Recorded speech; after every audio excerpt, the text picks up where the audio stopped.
রাফি নামে ৮ বছরের একটি মিষ্টি ছেলে ছিল। সে গ্রামের এক ছোট্ট বাড়িতে মা বাবার সাথে থাকত। রাফির সবচেয়ে প্রিয় জায়গা ছিল বাড়ির পাশের সবুজ বনটা।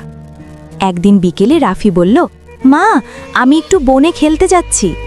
মা হাসি মুখে বললেন, দূরে যাস না কিন্তু।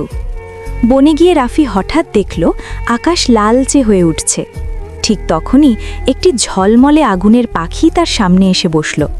পাখিটার গা থেকে নরম কমলা আদো বের হচ্ছিল, কিন্তু কোনো ভয় লাগছিল না। বরং পাখিটা খুব মিষ্টি করে বলল, ভয় পেও না, আমি ফায়রা। রাফি অবাক হয়ে বলল, তুমি কি সত্যি আগুনের পাখি?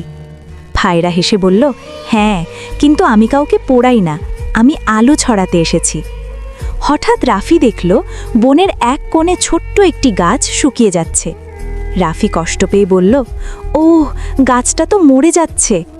ফায়রা বলল, চলো আমরা ওকে সাহায্য করি।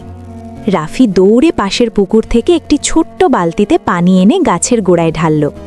ফায়রা তার নরম উষ্ণ আলো গাছটার উপর ছড়িয়ে দিল। একটু পরে আশ্চর্য, শুকনো পাতাগুলো সবুজ হয়ে উঠল।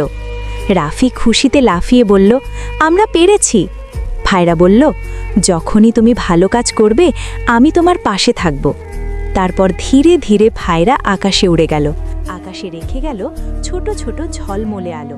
রাফি বাড়ি ফিরে মাকে সব বলল। মা মৃদু হেসে বললেন, ভালো কাজ করলে প্রকৃতিও আমাদের বন্ধু হয়।